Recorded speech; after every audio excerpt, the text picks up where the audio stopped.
Elon Musk assumed it would be just another panel, until Jasmine Crockett opened her folder and flipped the script. It was just past 7 p.m. Pacific Time at the Fremont Civic Auditorium in California. The lights were harsh, the kind that even billionaires sweat under. CNBC and Stanford Law had teamed up to host a live event titled The Future of Free Speech and Corporate Power. It promised big names, but everyone knew it would come down to two, Elon Musk and Congresswoman Jasmine Crockett. Musk, in his usual dark blazer and t-shirt, gave a smirk as he sat down. He cracked a dry joke about regulating sarcasm on Twitter. The crowd laughed. He was in his element. Then Crockett took the stage. She wore a sharp black suit, her trademark glasses catching the glare. She gave a polite nod to the moderator and took her seat across from Musk, unbothered and unreadable. No jokes, no small talk, just quiet precision. From the moment she adjusted her mic and leaned in, it was clear.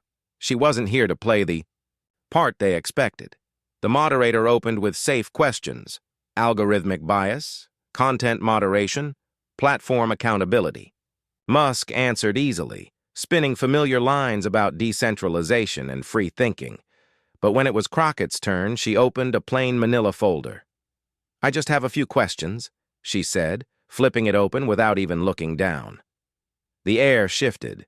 "Mr. Musk," she began, "can you confirm whether Tesla ever submitted its diversity and inclusion data for the Fremont plant between 2014 and 2017 to the Department of Labor?" Musk blinked. "I'm not sure I have that on hand." "But you recall the 2016 internal audit findings, right?" She didn't wait for a reply. She turned a page and slid a document to the moderator, an unreleased audit summary.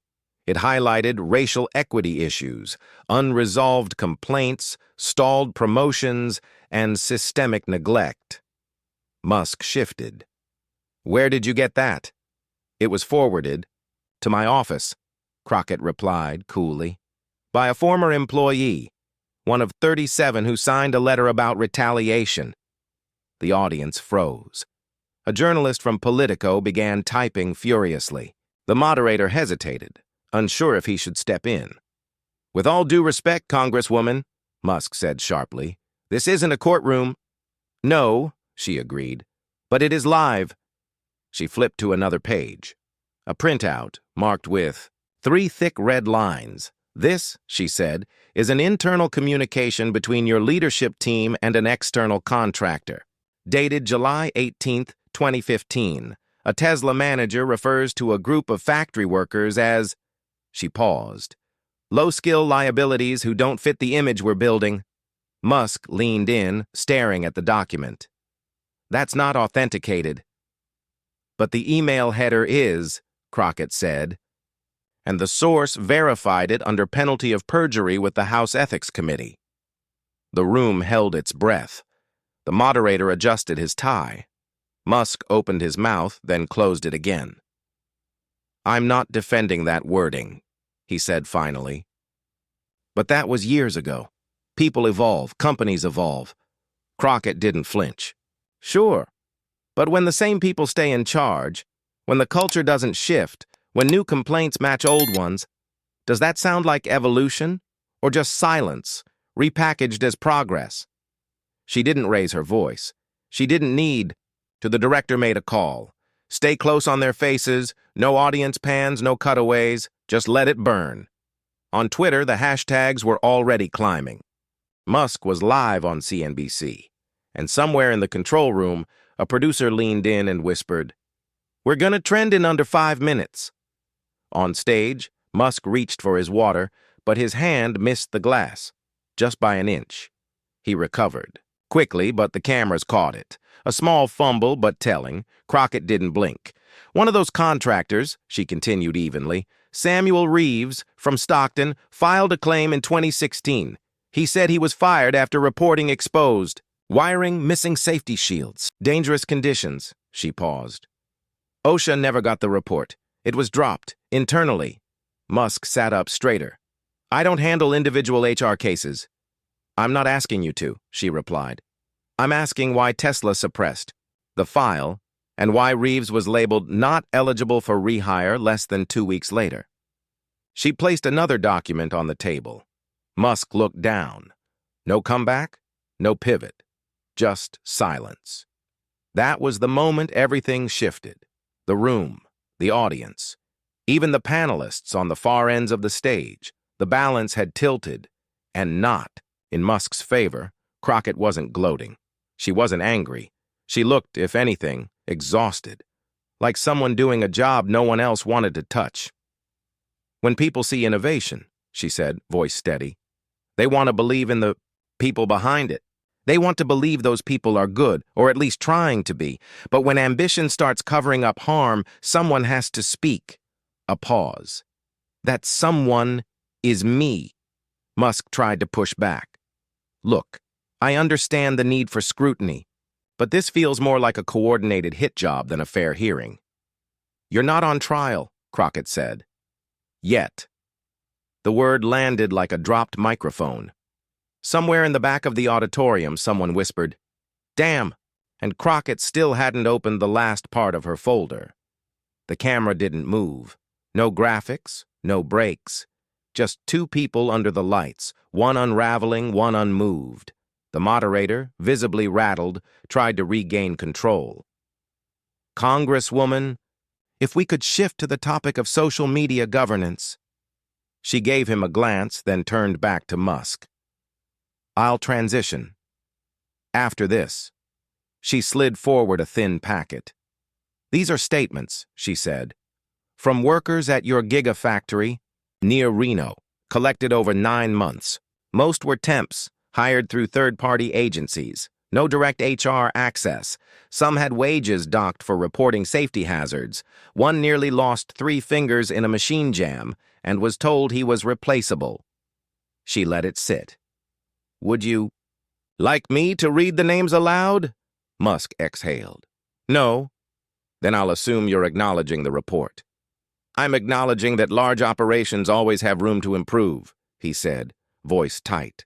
"But painting me as a villain doesn't solve anything." Crockett didn't flinch. "Neither does pretending your hands aren't on the wheel," the crowd murmured. On the live stream, the viewership surged by 20,000 in under a minute. The moderator looked pale now. His cue cards were crumpling in his grip. He was a finance guy. This wasn't the panel he signed up for. "This doesn't reflect reality," Musk said, steepling his fingers. "Every company has disgruntled workers." "Sure," she replied, "but not every company has whistleblowers lined up to testify before Congress." That hit. Musk leaned back, slower now. His jaw clenched, eyes tightened. "You have names?" "I do," she said. "But out of respect for their legal protections, I won't name them here." Musk gave a thin smile. "So we're doing trial by innuendo." "No," Crockett said calmly. "We're doing accountability, and it's long overdue." The lights in the auditorium hadn't changed, but the atmosphere had. It felt sharper, colder, like everyone watching had suddenly tuned in to a frequency they didn't know existed. Backstage, Musk's publicist texted a single word to an aide: "Abort." The reply came back instantly. "Too late." Crockett leaned back just a little and pulled one last page from her folder. "Let's talk social media," she said. "Since that's where this will all end up anyway." Musk gave a faint nod. Bracing. "You acquired Twitter. Sorry, X, promising to restore free speech. Restore free. But within 2 months, accounts were being suspended for posting screenshots of Tesla employment lawsuits." Musk frowned. "That's misinformation. Most of those were bots." "Not the one belonging to Christina Dillon," she said.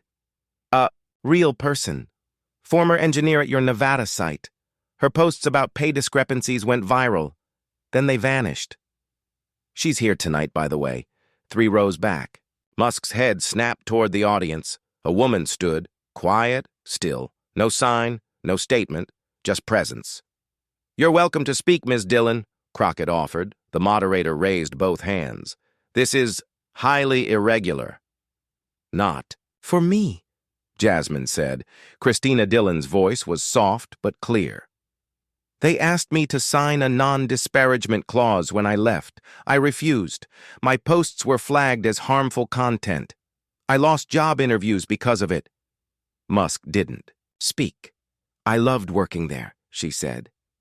But silence shouldn't be the cost of employment. She added softly, until I didn't feel safe. No theatrics, no anger, just truth, suspended in the air. The moderator looked frozen. Crockett stepped in, smooth as ever. Freedom of speech doesn't mean freedom from consequences, she said. But when power decides which voices matter, that's not freedom. That's branding. Musk didn't look at her, or at Christina, just stared past them, through them. But Crockett wasn't done. She was just arriving at the part that would land hardest. Only 3 pages remained in her folder, and everyone in the room could tell. These weren't extras. These were the spine of her case. She waited until Christina Dillon returned to her seat, then placed the next sheet flat on the table. No build-up, no dramatic flair. Just a bold headline. Confidential settlement.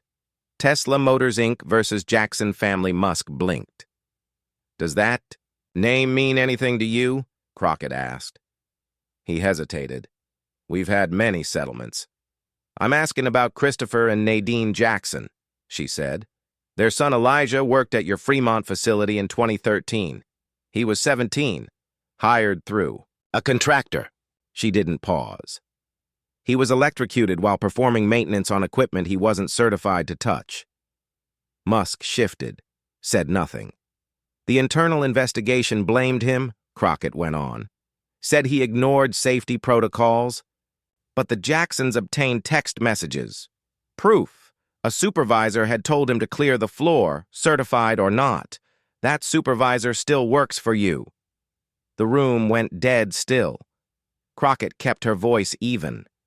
Tesla settled the case quietly, included a gag order. The family was told, speak publicly, and the payment is rescinded. She tapped the paper. They stayed quiet. Until now. Musk stared at the document, as if willing it to vanish. They reached out to my office, Crockett continued.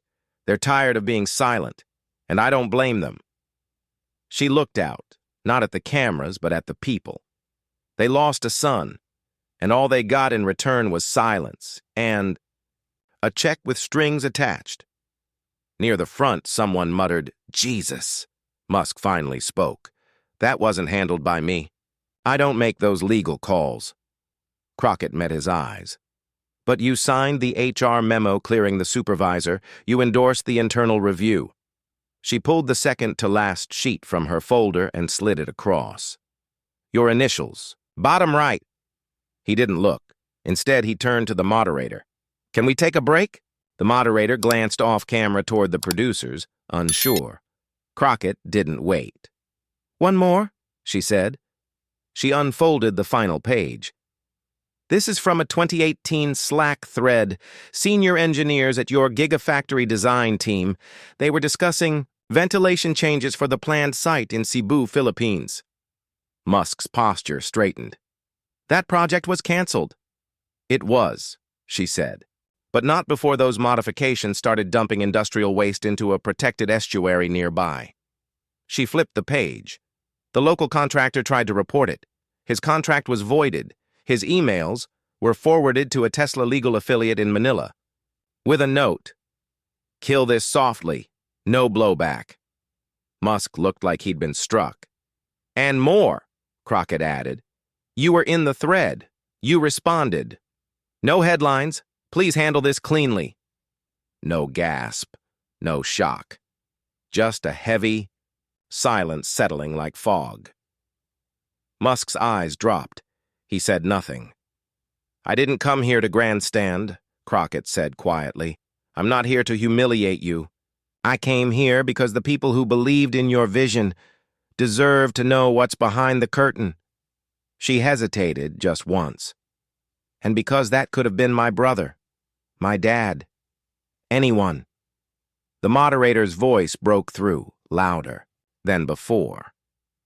I think we need a break. He signaled the crew. The cameras began to pan wide. But just before the feed cut, Musk leaned forward slowly, his left hand gripping the edge of the table.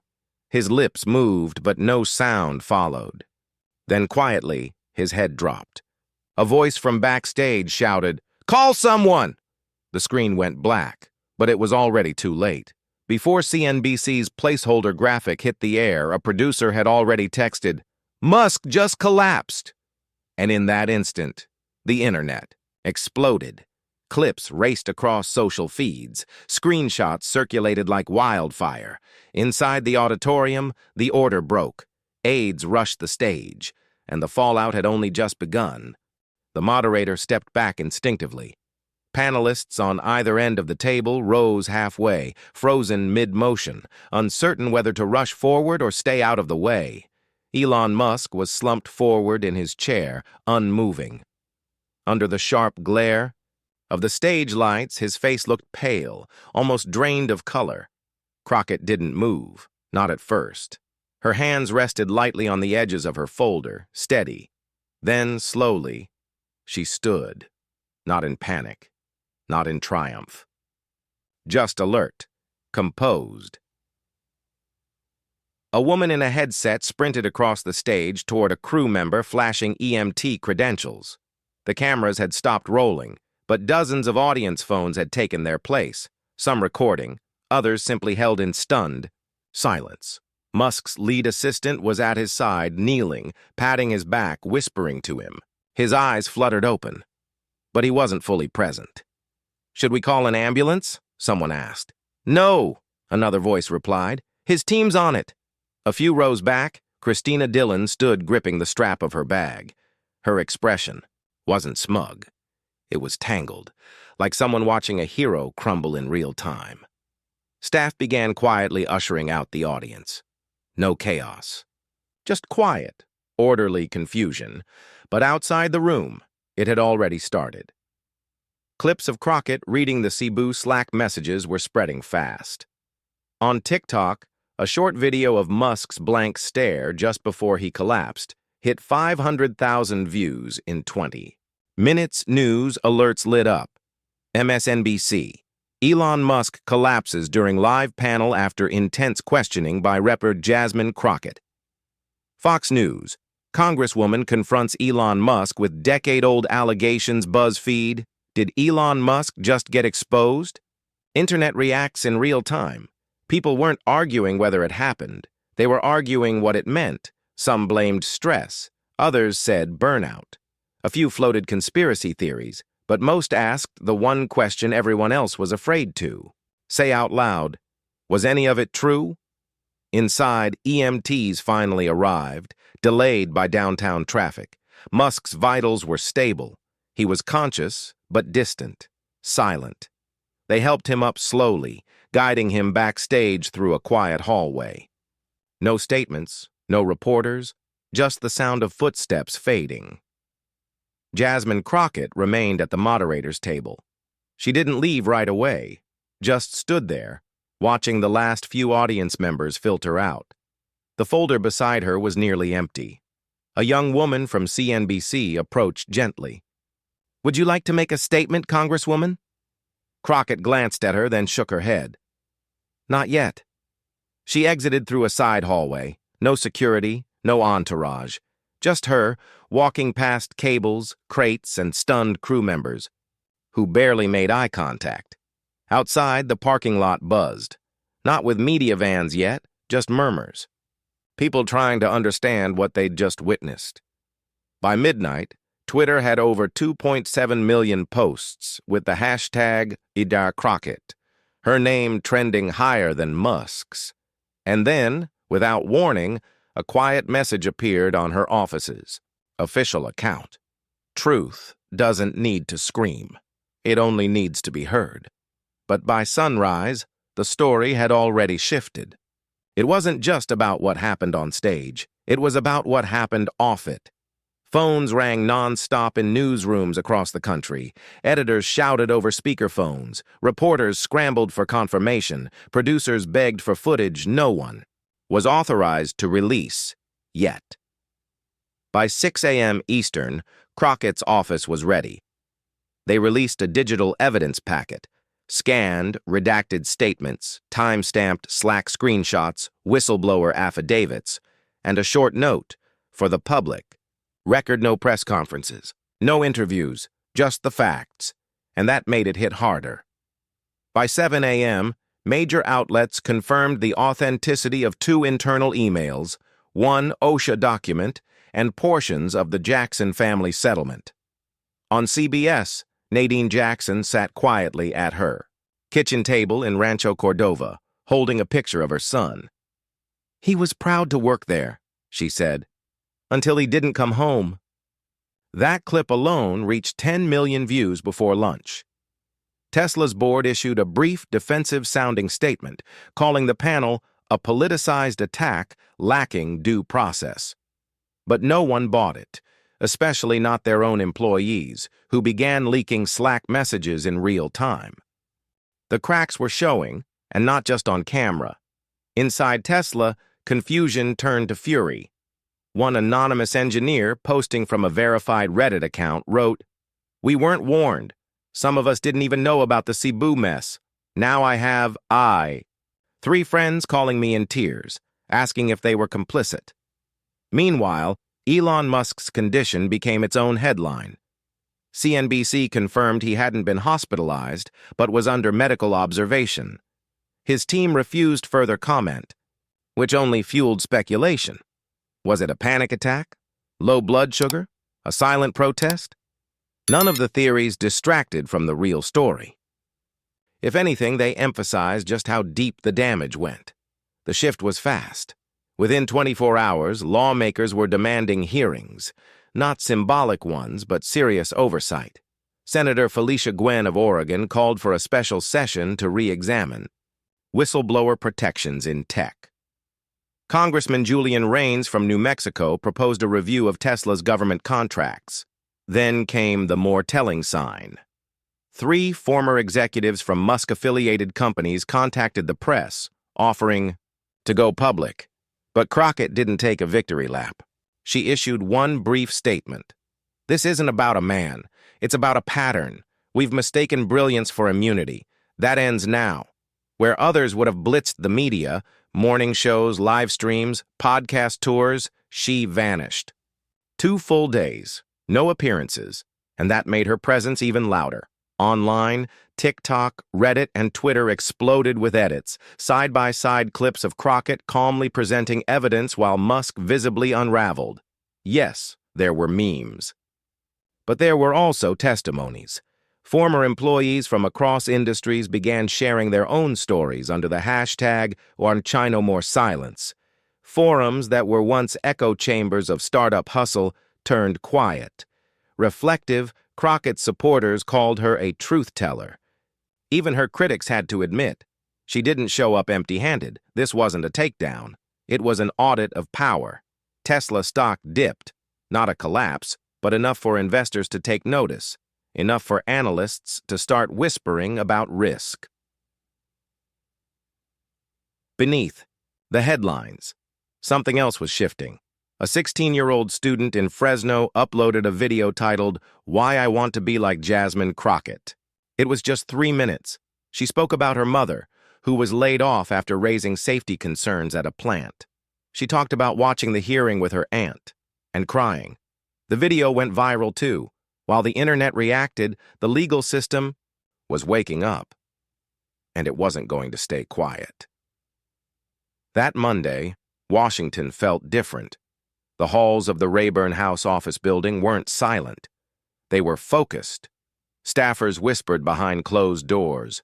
Memos were revised. Committees were reshuffled, and Jasmine Crockett's name began showing up on key shortlists. By noon, it was official. The House Committee on Energy and Commerce reopened its dormant investigation into Tesla's federal contracts. A labor subcommittee announced new audits into worker safety practices. The SEC began a quiet review of investor disclosures tied to the Cebu timeline. That afternoon, Crockett returned to Capitol Hill. Same style of black suit. Clean lines, no flash, no entourage. just her legal advisor and chief of staff at her side. Reporters swarmed. Questions came rapid fire. Will Elon Musk be subpoenaed? Was this coordinated? Is this part of a larger political play? She didn't stop. But just before disappearing into the building, she said one thing, just loud enough for the cameras. Truth has its own timing. I just listened to it. Inside, the work had already begun. Her office phone rang nonstop. Former Tesla employees, ex-contractors, factory supervisors from Nevada, Texas, Buffalo. Some were scared. Some were angry. Some were just ready. One call stood out. Leroy Haynes, 64, retired in 2021, former site manager in Sparks, Nevada. No lawsuits, no headlines, a clean exit. I never thought I'd speak up, he said over the phone, but when you read that email about the Jackson boy, it brought it all back. I had a kid on my crew once, almost crushed by a pallet jack that hadn't been inspected in weeks. When I filed the report, he didn't have to finish. She already knew how that story ended. The cracks were showing, and not just on camera. Inside Tesla, confusion turned to fury. One anonymous engineer, posting from a verified Reddit account, wrote, "We weren't warned. Some of us didn't even know about the Cebu mess. Now I have 3 friends calling me in tears, asking if they were complicit." Meanwhile, Elon Musk's condition became its own headline. CNBC confirmed he hadn't been hospitalized, but was under medical observation. His team refused further comment, which only fueled speculation. Was it a panic attack? Low blood sugar? A silent protest? None of the theories distracted from the real story. If anything, they emphasized just how deep the damage went. The shift was fast. Within 24 hours, lawmakers were demanding hearings, not symbolic ones, but serious oversight. Senator Felicia Gwen of Oregon called for a special session to re-examine whistleblower protections in tech. Congressman Julian Reigns from New Mexico proposed a review of Tesla's government contracts.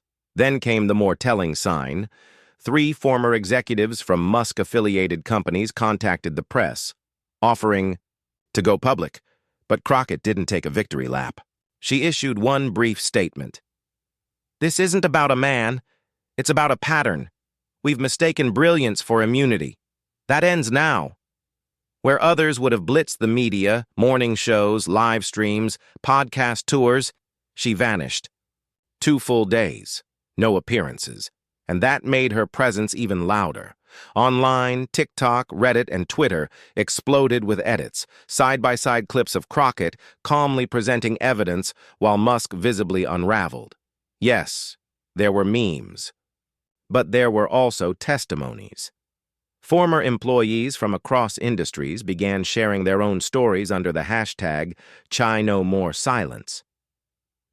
Forums that were once echo chambers of startup hustle turned quiet.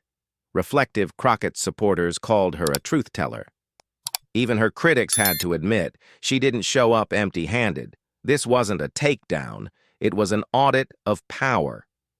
Tesla stock dipped, not a collapse, but enough for investors to take notice, enough for analysts to start whispering about risk beneath. The headlines, something else was shifting. A 16-year-old student in Fresno uploaded a video titled, "Why I Want to Be Like Jasmine Crockett." It was just 3 minutes. She spoke about her mother, who was laid off after raising safety concerns at a plant. She talked about watching the hearing with her aunt and crying. The video went viral, too. While the internet reacted, the legal system was waking up, and it wasn't going to stay quiet.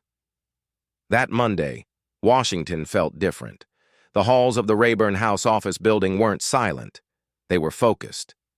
Staffers whispered behind closed doors.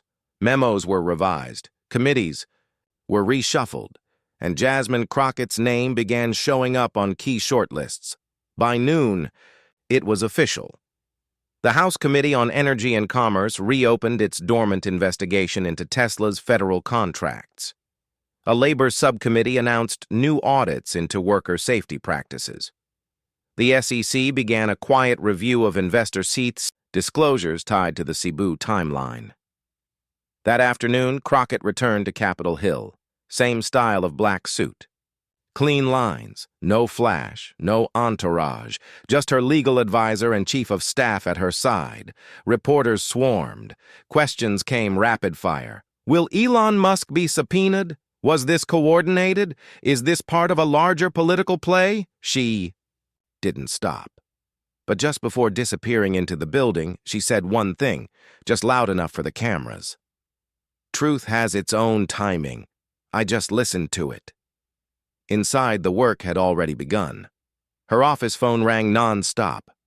Former Tesla employees, ex-contractors, factory supervisors from Nevada, Texas, Buffalo, some were scared. Some were angry.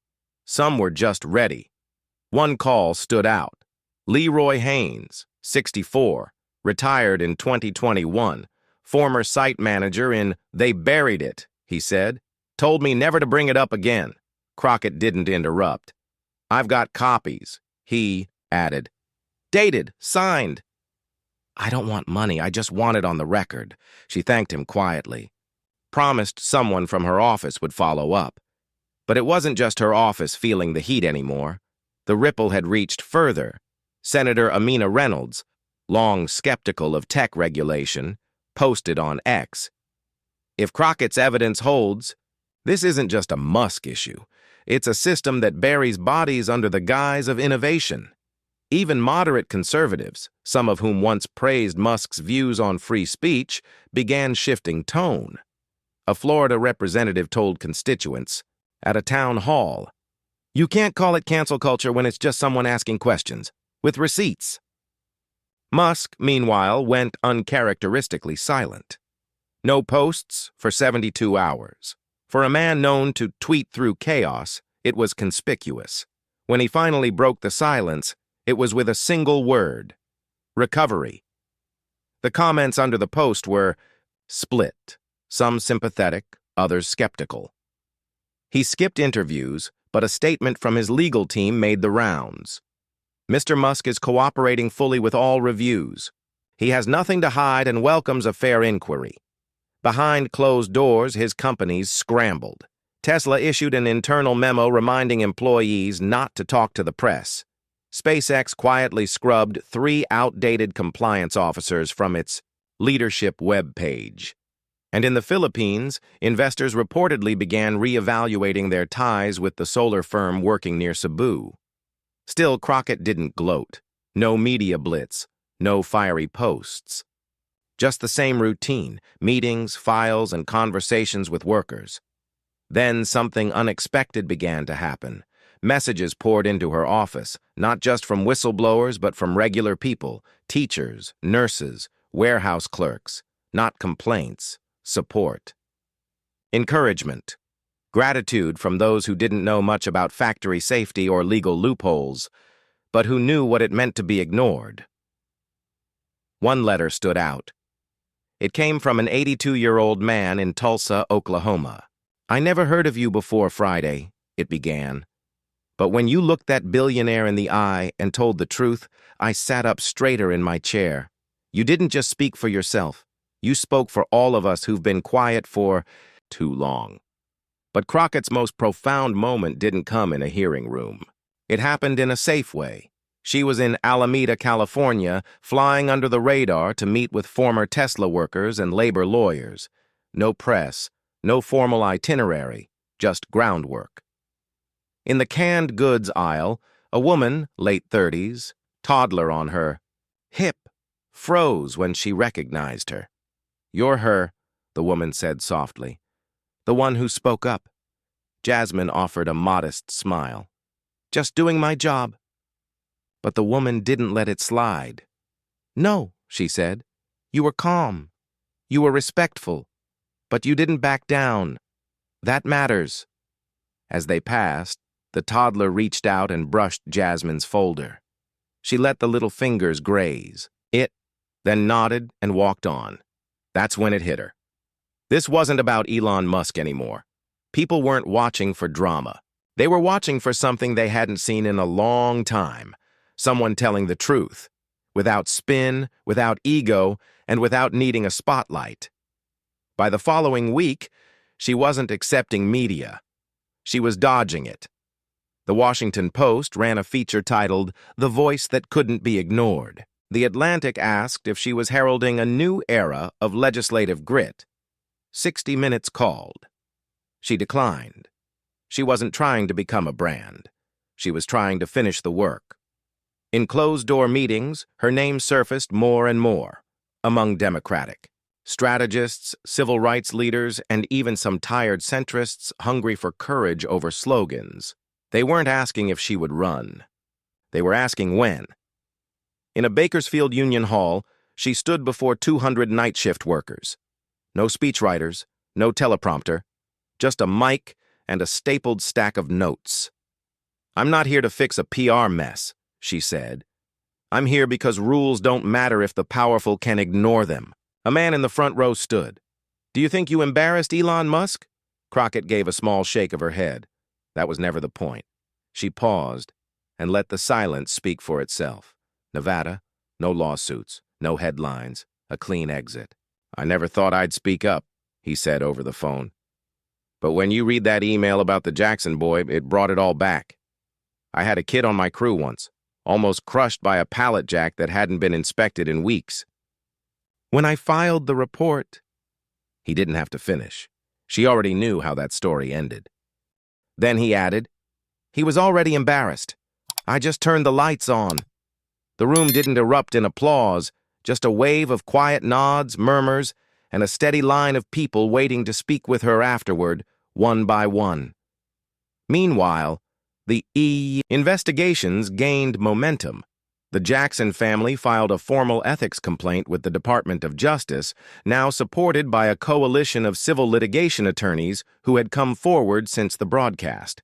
The Cebu incident sparked an emergency review by an environmental task force. 3 former subcontractors confirmed the Slack messages about illegal dumping, and one of them named names. Media analysts stopped asking whether Jasmine Crockett had won anything.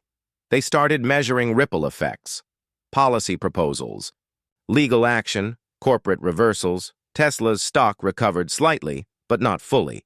Musk made 2 brief, pre-recorded video appearances at industry events, but remained publicly absent. He avoided interviews, avoided headlines, because by then, it wasn't about volume. It was about trust, and who had lost it. Crockett received a handwritten invitation to speak at the AFL-CIO Leadership Summit. She went. There, standing before union leaders, she said, "Don't wait for someone else to carry the weight. If you see something wrong, say it out loud, even if your voice shakes." Clips from the speech were posted online, without her knowledge. They spread anyway, not as a political victory lap, but as a reminder. Truth, when spoken plainly, still moves people. A few weeks later, a small, independent polling firm asked Americans to name someone they trusted to ask the hard questions. Jasmine Crockett ranked second, just behind Michelle Obama. But even as her name climbed lists and headlines, Crockett stayed grounded.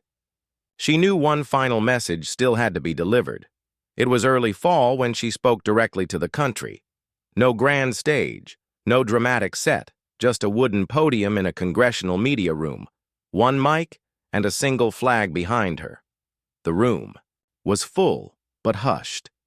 She glanced at her notes, then looked up. "I didn't come here to make headlines," she began. "I came here to ask questions, get answers, and make sure the voices we usually don't hear get put on the record." Never mentioned Elon Musk. Not once. Instead, she talked about systems, about what happens when ambition outpaces ethics. "We reward genius in this country," she said. "Sometimes we even worship it. But when that genius starts hurting people, workers, families, communities, and no one speaks up, that's not innovation. That's negligence with good PR. No." Raised voice. No theatrics, just clarity. She unveiled 3 legislative proposals. Stronger whistleblower protections, stricter transparency requirements for federal contractors, limits on gag clauses in settlements involving vulnerable parties. Some called it a long shot. But after what had unfolded, long shots felt a lot more realistic. After the speech, reporters swarmed her. Cameras flashed. Questions flew. She answered only one. A young freelance journalist asked, "What did it feel like, sitting across from someone that powerful and not blinking?" Crockett paused. A small, tired smile tugged at her lips. "I wasn't sitting across from power," she said. "I was sitting across from silence, and I refused to match it." That clip alone reached 22 million views in under a week. In the weeks that followed, more hearings were scheduled. More internal documents surfaced. More people, not just from Tesla, but from other tech firms too, stepped forward. Some were scared, but most were ready, because someone had shown them it was possible. Crockett returned to her district. Not for a victory tour, but to listen. She held community forums. No stage lights, no cameras. Just folding tables in school gyms, church basements, local libraries.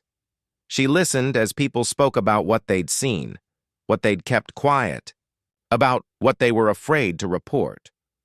Whenever someone said, "I don't know if this matters," she gave the same reply. It matters the moment you speak it. It wasn't a soundbite. It was her core belief, and by year's end, something had shifted. Not everything, but enough. Enough that more people asked harder questions at work. Enough that more journalists started chasing proof instead of scandal. Enough that more lawmakers realized the public wasn't just watching, they were remembering. This story didn't end with Elon Musk falling silent on live TV. That was only the spark. The real story spread in courtrooms, in labor offices, in classrooms and kitchens.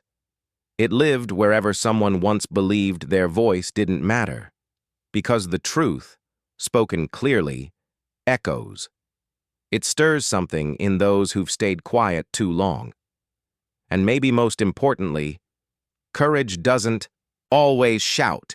Sometimes it just keeps speaking when everyone else wants it to stop. So if you're watching this now from a factory floor, a desk job, or alone with thoughts you've buried, hear this. Your voice counts, and if no one else says it, I will.